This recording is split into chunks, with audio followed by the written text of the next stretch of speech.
నమస్కారం.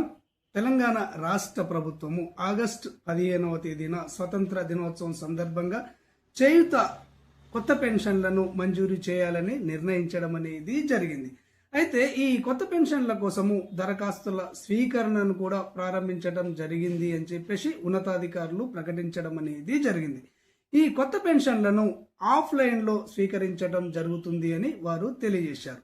అయితే ఈ కొత్త పెన్షన్లను ఎన్ని కేటగిరీల వారికి ఇస్తారు, ఎన్ని కేటగిరీల నుంచి దరఖాస్తులను స్వీకరిస్తారు అంటే ఇక్కడ తెలంగాణ రాష్ట్ర ప్రభుత్వము టోటల్గా 11 రకాల పెన్షన్లను ఇస్తుంది. ఈ 11 రకాల పెన్షన్లలో ఈ 11 రకాల వారికి కొత్త పెన్షన్లను మంజూరీ చేయటం లేదు అని మనకు తెలుస్తుంది. అయితే కేవలము 7 రకాల పెన్షన్దారులకు మాత్రమే ఈ కొత్త పెన్షన్లను ఇవ్వడం జరుగుతుంది అని ఉన్నతాధికారుల ద్వారా తెలుస్తుంది. అయితే ఇక్కడ ఈ కొత్త పెన్షన్ల కోసము ఆఫ్లైన్లో దరఖాస్తు చేసుకోవాలి అన్నారు. ఎవరికి దరఖాస్తు చేసుకోవాలి అంటే గ్రామీణ ప్రాంతాల వాళ్ళు అయితే విలేజ్ సెక్రటరీ ద్వారా కానివ్వండి, లేదా ఎంపీడీఓ కార్యాలయంలో కానివ్వండి దరఖాస్తు చేసుకోవాలని తెలియజేశారు. ఇక పట్టణ ప్రాంతాల వాళ్ళు అయితే బిల్ కలెక్టర్ కానివ్వండి, వార్డు ఆఫీసర్ కానివ్వండి, లేదా మున్సిపల్ కార్యాలయంలో కానివ్వండి ఆఫ్లైన్లో దరఖాస్తు చేసుకోవాలని తెలియజేశారు. ఆఫ్లైన్లో దరఖాస్తు చేసుకోవాలి అంటే అప్లికేషన్ ఫామ్ ఉండాలి కదా. ఈ అప్లికేషన్ ఫారాన్ని చేయుత పోర్టల్లో నుంచి డౌన్లోడ్ చేసుకోవాలి అని చెప్పేసి ప్రభుత్వం స్పష్టం చేయడం అనేది జరిగింది. కానీ చేయుత పోర్టల్లో ఈ కొత్త పెన్షన్లకు సంబంధించినటువంటి లేటెస్ట్ అప్లికేషన్ ఫామ్ అనేది ప్రభుత్వం అప్లోడ్ చేయలేదు. ఈ గతంలో అంటే 8వ తారీఖు నాడు ఈ కొత్త పెన్షన్లకు సంబంధించినటువంటి దరఖాస్తుల ప్రక్రియకు సంబంధించిన ప్రకటన రావడం అనేది జరిగింది. కానీ 8, 9, 10 ఈ 2-3 రోజులు అప్లికేషన్ ఫామ్ అందుబాటులో లేదు. కానీ ఈరోజు అప్లికేషన్ ఫామ్ని అప్లోడ్ చేసి ప్రభుత్వం అందుబాటులోకి పెట్టడం అనేది జరిగింది. అయితే ఈ అప్లికేషన్లో 7 రకాల కొత్త పెన్షన్లకు మాత్రమే అవకాశం కల్పించినట్టుగా మనకు అప్లికేషన్ ఫామ్ ద్వారా తెలుస్తుంది. అయితే ఈరోజు మీకు ఈ వీడియో ద్వారా ఈ కొత్త పెన్షన్ల కోసము 7 రకాల పెన్షన్దారులలో ఏ కేటగిరీ వాళ్ళు దరఖాస్తు చేసుకోవలసి ఉంటుంది అన్న విషయాన్ని మీకు తెలియజేస్తాను. దీనితో పాటుగా అప్లికేషన్ ఫారాన్ని ఏ విధంగా నింపాలి, దాంట్లో అడిగిన వివరాలు ఏమిటి అన్నది మీకు అర్థమయ్యే విధంగా తెలియజేయడం అనేది జరుగుతుంది.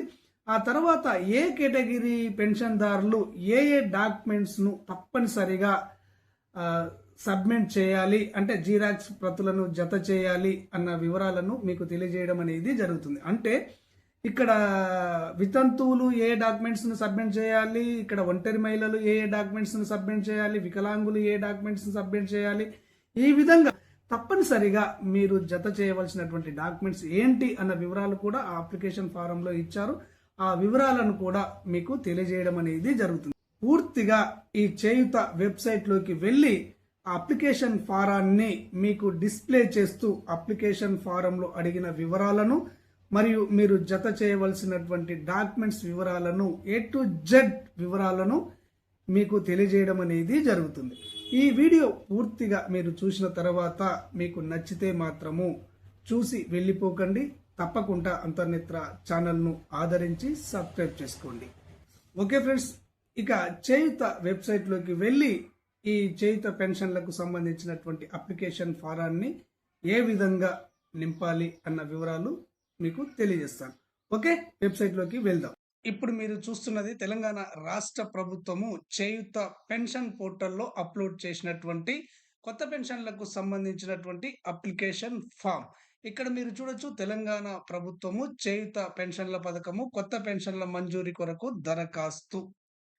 ఇది కొత్త పెన్షన్ల దరఖాస్తు ఫారం. ఇక్కడ ఒకటి గుర్తు పెట్టుకోవాలి, తెలంగాణ రాష్ట్ర ప్రభుత్వము జారీ చేస్తున్నటువంటి 11 రకాల పెన్షన్ కేటగిరీల్లో కేవలం 7 కేటగిరీల పెన్షన్లకు మాత్రమే దరఖాస్తులు స్వీకరించడం అనేది జరుగుతుంది. ఇక్కడ మీరు చూడొచ్చు, వితంతు పెన్షన్, ఒంటరి మహిళల పెన్షన్, దివ్యాంగుల పెన్షన్, చేనేత కార్మికుల పెన్షన్, కల్లు గీత కార్మికుల పెన్షన్, డయాలసిస్ రోగుల పెన్షన్, పైలేరియా బాధితుల పెన్షన్. ఈ 7 కేటగిరీలకు మాత్రమే కొత్త పెన్షన్ల కోసము దరఖాస్తులు స్వీకరించడం అనేది జరుగుతుంది. ఇక్కడ మీరు గుర్తుపెట్టుకోవాల్సింది, ఇక్కడ హెచ్ఐవి బాధితులకు సంబంధించి, బీడీ కార్మికులకు సంబంధించి, బీడీ ఠేకేదారులకు సంబంధించినటువంటి పెన్షన్లకు మరియు ఓల్డ్ ఏజ్ పెన్షన్ల కొరకు దరఖాస్తులు స్వీకరించటం అనేది లేదు అని మనకు ఇక్కడ అర్థమవుతుంది. 7 పెన్షన్ల కోసం మాత్రమే మీరు దరఖాస్తు చేసుకోవలసి ఉంటుంది. Okay friends. ఇక తర్వాత ఆధార్ ప్రకారము వ్యక్తిగత వివరాలు అడిగారు. మీ యొక్క ఆధార్ నంబర్‌ను ఉన్నది ఉన్నట్టుగా ఈ గడులలో ఫిలప్ చేయండి. ఈ గదులలో నింపండి. ఇక్కడ మీరు ముందు చేయవలసిందేందంటే, ఇక్కడ ఎవరైతే దరఖాస్తుదారుడు ఉంటారో, ఆ దరఖాస్తుదారుని యొక్క ఫోటోను ఇక్కడ అతికించండి. పిన్నులు మాత్రం కొట్టకండి. స్టాప్లర్ మాత్రం చేయొద్దు. అతికించండి. ఇక తర్వాత మీరు ఈ ఫారాన్ని జాగ్రత్తగా ఫిలప్ చేయాలి. ఆధార్ నంబర్‌ను ఎంటర్ చేసిన తర్వాత, మీ ఫోటోను అతికించిన తర్వాత, మీ యొక్క జిల్లాను ఇక్కడ మెన్షన్ చేయండి. మీది నల్గొండనా, సూర్యాపేటనా, యాదాద్రి భువనగిరా, వరంగల్లా, కరీంనగరా, మీ జిల్లా ఏదైతే ఆ జిల్లాను ఇక్కడ మెన్షన్ చేయండి. మరియు మీ మండలం పేరును మెన్షన్ చేయండి. లేదా మీరు మున్సిపాలిటీలో జీవిస్తున్నట్టయితే, మీ మున్సిపాలిటీ పేరును ఇక్కడ మెన్షన్ చేయండి.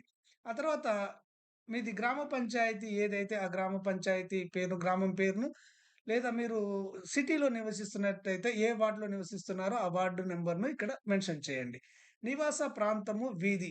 మీరు నివసించే ప్రాంతానికి ఒక పేరు ఉంటుంది గదా! గాంధీనగరా, నెహ్రూ నగరా, లేకపోతే అంబేద్కర్ కాలనీనా, ఇందిరమ్మ కాలనీనా ఏదో ఒక పేరు ఉంటుంది గదా! ఆ పేరుని ఇక్కడ మెన్షన్ చేయండి. ఆ తర్వాత దరఖాస్తుదారుని యొక్క పూర్తి పేరు ఆధార్ కార్డ్‌లో ఉన్న విధంగా.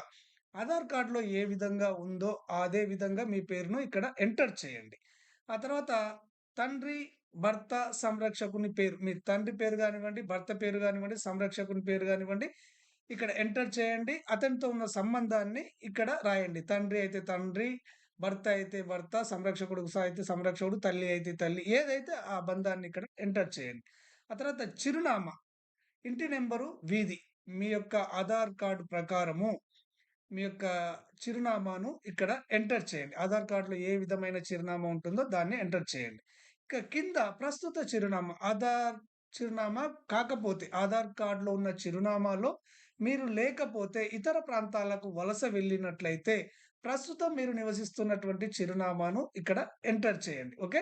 ఇక తర్వాత పుట్టిన తేదీ. ఇక్కడ మీ యొక్క పుట్టిన తేదీని ఇక్కడ ఎంటర్ చేయండి. ఆ తర్వాత ప్రస్తుత వయస్సు పూర్తయిన సంవత్సరాలు. మీకు 57 సంవత్సరాలు పూర్తయ్యాయా? 30 సంవత్సరాలు పూర్తయ్యాయా? 35 సంవత్సరాలు పూర్తయ్యాయా? మీకు ఎన్ని సంవత్సరాలు పూర్తయితే ఆ పూర్తయిన సంవత్సరాలను ఇక్కడ ఎంటర్ చేయండి. ఆ తర్వాత జనన ధృవీకరణ పత్రము అంటే మీరు డేట్ ఆఫ్ బర్త్ సర్టిఫికేట్‌ను ఎంటర్ చేస్తే జనన ధృవీకరణ పత్రం ప్రకారం డేట్ ఆఫ్ బర్త్‌ని ఎంటర్ చేశారా అయితే దీంట్లో టిక్ చేయండి. పాఠశాల ధృవీకరణ పత్రం ప్రకారం ఎంటర్ చేస్తే దీంట్లో టిక్ చేయండి. ఓటర్ గుర్తింపు కార్డు ద్వారా ఎంటర్ చేస్తే దీంట్లో టిక్ చేయండి. ఆ తర్వాత జెండర్ లింగం అనేది ఉంది గదా! మీరు పురుషులైతే ఇక్కడ టిక్ చేయండి. మహిళ అయితే ఇక్కడ టిక్ చేయండి. ట్రాన్స్‌జెండర్ అయితే ఇక్కడ టిక్ చేయండి. తర్వాత వివాహ స్థితి. మీకు వివాహం అయిందా? అయితే ఇక్కడ టిక్ చేయండి. కాలేదు అయితే ఇక్కడ టిక్ చేయండి. ఆ తర్వాత వివాహం అయినచో భాగస్వామి పేరు, మీ భర్త పేరు ఇక్కడ ఎంటర్ చేయండి. అంతే కాకుండా అతని ఆధార్ నంబర్‌ను కూడా ఎంటర్ చేయమని అడిగారు. అతని పుట్టిన తేదీని కూడా ఎంటర్ చేయమని అడిగారు. ఇది కూడా మీరు ఫిలప్ చేయండి. ఆ తర్వాత మొబైల్ నంబర్ మీకు పనిచేస్తున్న మొబైల్ నంబర్ ఉందా కదా! వాడుకలో ఉన్నటువంటి మొబైల్ నంబర్‌ను ఇక్కడ ఎంటర్ చేయండి. సామాజిక వర్గం మీరు షెడ్యూల్ కులాలకు సంబంధించిన వారా? షెడ్యూల్ తెగలకు సంబంధించిన వారా? బీసీలా?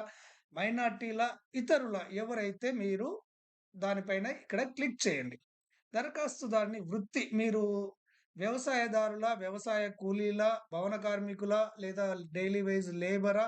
ఆటో కార్మికులా? ఆటో డ్రైవరా? ఈ డ్రైవరా? ఏదైతే మీరు ఏ పని చేస్తే ఆ పనిని ఇక్కడ ఎంటర్ చేయండి. బ్యాంకు ఖాతా సంఖ్య పేరు. మీ బ్యాంకు అకౌంట్ నంబర్ ఉంటుంది గదా! ఆ అకౌంట్ నంబర్‌ని ఇక్కడ ఎంటర్ చేయండి. మరియు బ్యాంక్ యొక్క ఐఎఫ్ఎస్‌సి కోడ్‌ను ఇక్కడ ఎంటర్ చేయండి. బ్యాంకు శాఖ మీరు మీ బ్యాంక్ ఏ శాఖ పరిధిలో ఉంది అనేది ఇక్కడ ఎంటర్ చేయండి. ఆ తర్వాత సామాజిక ఆర్థిక స్థితి సోషియో ఎకనామికల్ స్టేటస్. మీకు ఆహార భద్రతా కార్డు ఉందా? రేషన్ కార్డు ఉందా? రేషన్ కార్డు ఉన్నట్టయితే ఆ రేషన్ కార్డ్ నంబర్‌ను ఇక్కడ ఎంటర్ చేయండి.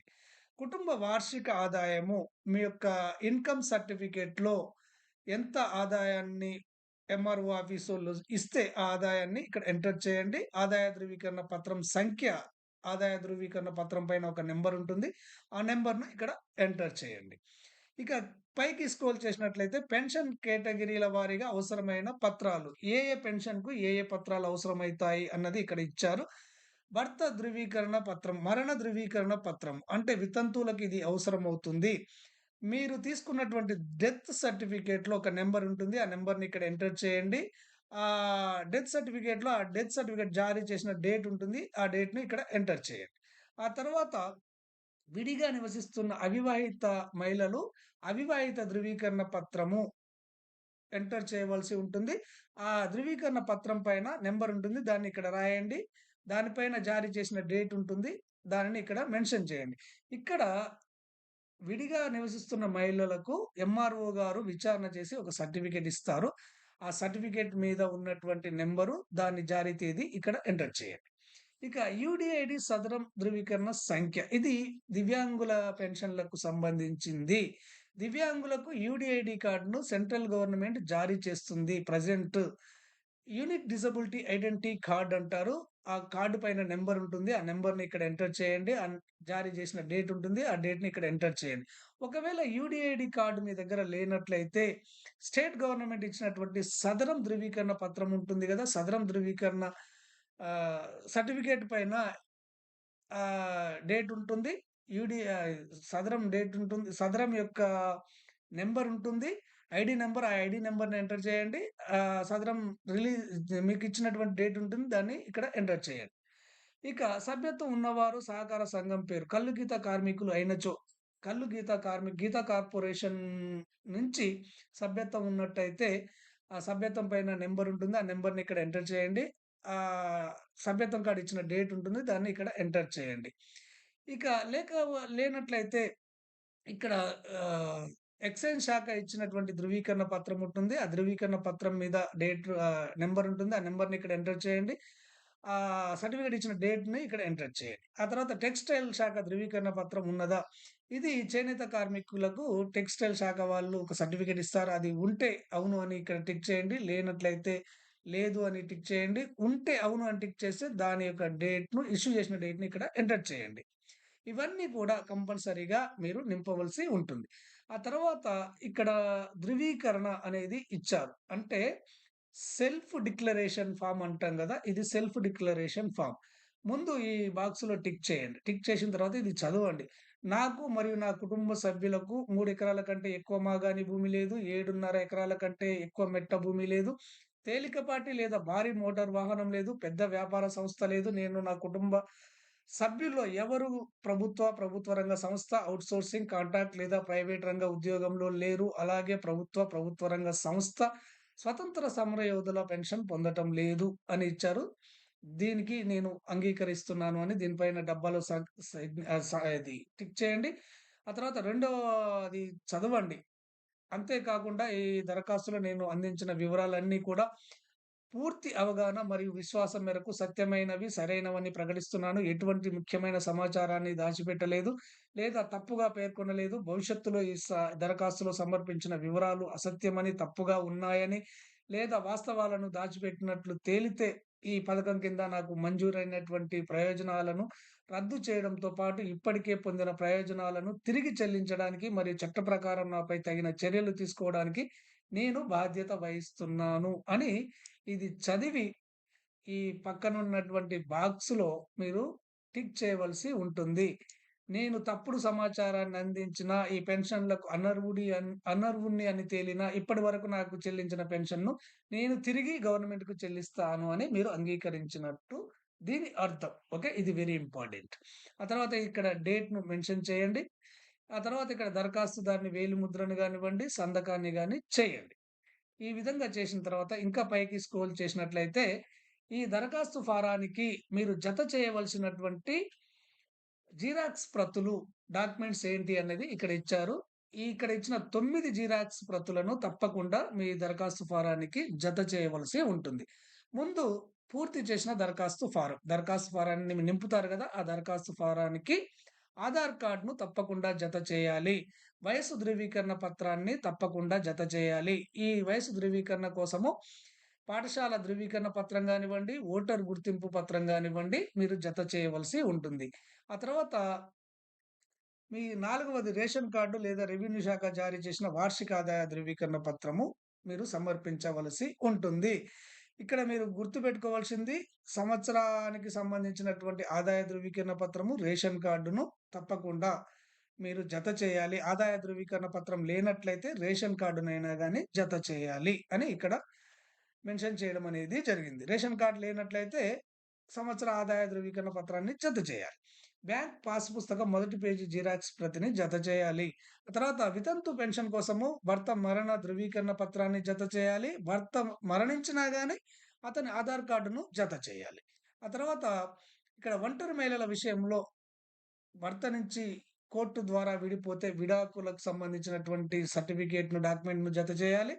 ఏర్పాటు ధృవీకరణ పత్రము ఒకవేళ విడిగా మీరు ఉంటున్నట్లయితే ఇక్కడ కోర్టు నుంచి మీకు విడాకుల ధృవపత్రం లేనట్లయితే కాంపిటీటివ్ అథారిటీ ద్వారా తీసుకున్నటువంటి సర్టిఫికేట్‌నైనా గాని మీరు జత చేయాలి. లేనట్లయితే తహసీల్దార్ యొక్క విచారణ నివేదికను మీరు జత చేయవలసి ఉంటుంది. తహసీల్దార్ గారు మీరు ఒంటరిగా ఉంటున్నట్టు ఒక డాక్యుమెంట్‌ని ఇస్తారు. విచారణ చేసి ఈమె భర్త నుంచి విడిగా ఉంటుంది. సంవత్సరం దాటిపోయింది అని ఒక సర్టిఫికేట్ ఇచ్చి దానిపైన సంతకం పెట్టి ఇస్తారు. దానినైనా జత చేసి మీరు సబ్మిట్ చేయాలి. ఆ తర్వాత చేనేత వస్త్ర శాఖ జారీ చేసిన ధృవీకరణ పత్రము. చేనేత కార్మికుల పెన్షన్ అయితే వాళ్ళకు సంబంధించినటువంటి డిపార్ట్‌మెంట్ వాళ్ళు ఒక సర్టిఫికేట్ జారీ చేస్తారు. ఆ సర్టిఫికేట్‌ను తప్పకుండా మీరు జత చేయవలసి ఉంటుంది. ఆ తర్వాత గీతా కార్మికులైతే ఎక్సైజ్ శాఖ జారీ చేసేటువంటి సహకార సంఘంలో సభ్యత్వానికి సంబంధించినటువంటి ధృవీకరణ పత్రాన్ని మీరు తప్పకుండా సబ్మిట్ చేయవలసి ఉంటుంది. ఈ విధంగా ఈ పూర్తి చేసిన సర్ దరఖాస్తు ఫారానికి ఈ 8 డాక్యుమెంట్‌లను తప్పనిసరిగా జిరాక్స్ ప్రతులను మీరు జత చేయవలసి ఉంటుంది. ఈ విధంగా జత చేసి ఈ యొక్క దరఖాస్తు ఫారాన్ని మీరు జాగ్రత్తగా గుర్తుపెట్టుకోండి. ఈ దరఖాస్తు ఫారాన్ని మీరు మీ ఎంపీడీఓ కార్యాలయంలో మీరు తప్పనిసరిగా సబ్మిట్ చేసి ఎక్నాలెడ్జ్‌మెంట్‌ను, రసీదును మీరు తప్పకుండా తీసుకోండి. గ్రామీణ ప్రాంతాల వాళ్ళు అయితే. ఇక పట్టణ ప్రాంతాల వాళ్ళు అయితే మాత్రము మీ వార్డు ఆఫీసర్ గానివ్వండి, లేదా మీ ఈ మున్సిపల్ కార్యాలయంలో గానివ్వండి, అందజేసి ఎక్నాలెడ్జ్‌మెంట్‌ను తప్పకుండా మీరు తీసుకోండి. ఈ విధంగా మీరు ఎక్నాలెడ్జ్‌మెంట్ తీసుకున్నట్టయితేనే మీ కాడ మీరు పెన్షన్ కోసం దరఖాస్తు చేసుకున్నట్టు ఒక ఆధారం అనేది ఉంటుంది. ఓకే ఫ్రెండ్స్, క్లారిటీగా అర్థమైంది అనుకుంటున్నాను. మీరు ఈ చేయుత పోర్టల్లో ఉన్నటువంటి అప్లికేషన్ ఫారాన్ని డౌన్లోడ్ చేసుకొని ఎక్కడ తప్పులు లేకుండా నింపి మీరు ఈ కొత్త పెన్షన్ల కోసము దరఖాస్తు చేసుకోండి. All the best.